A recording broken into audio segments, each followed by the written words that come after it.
নমস্কাৰ বন্ধু, আজিৰ এই ভিডিঅ'টিত উত্তৰ গুৱাহাটীত মাঘ মাহৰ পূৰ্ণিমাৰ পৰা 5 দিনীয়া কাৰ্যসূচীৰে গোপাল পূজা কৰা হয়। এই গোপাল পূজাখিনি মই আপোনালোকৰ ওচৰত অকণমান দেখুৱাব বিচাৰিছোঁ।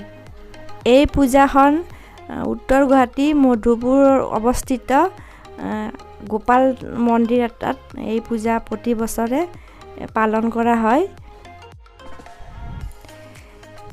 এই পূজাখনত পৰম্পৰাগতভাৱে অতীতৰ পৰাই ইয়াতে মনৰ কামনা সিদ্ধিৰ কাৰণে ধূপ ধূনা নৈবেদ্যৰ লগতে কল এক থোকো আগবঢ়োৱা হয়। সেয়েহে এই বছৰ ময়ো ভগৱানৰ ওচৰত কল এথোক আগবঢ়ালোঁ।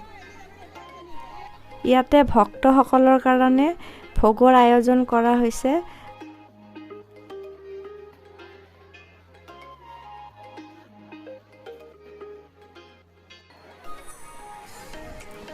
এয়া হৈছে ভক্তসকলে আগবঢ়োৱা এয়া শাৰী শাৰীকৈ কলৰ থোক ধুনীয়াকৈ ওলমাই থৈ দিছে আৰু ভক্তসকলে নিজ ইচ্ছামতে তাৰ পৰা কল দুটা এটা ছিঙি আনি ভোগ হিচাপে ঘৰলৈ লৈ আহে। ময়ো তেনেকৈ লৈ আহিছিলোঁ।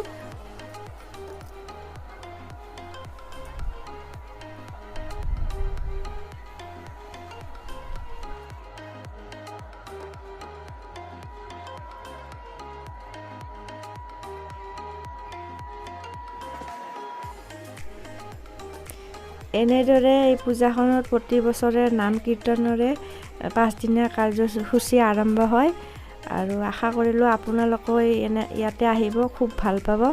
আৰু মোৰ ভিডিঅ'টো ভাল লাগিছে যদি লাইক কৰিব, শ্বেয়াৰ কৰিব, ছাবস্ক্ৰাইব কৰিব নাপাহৰিব।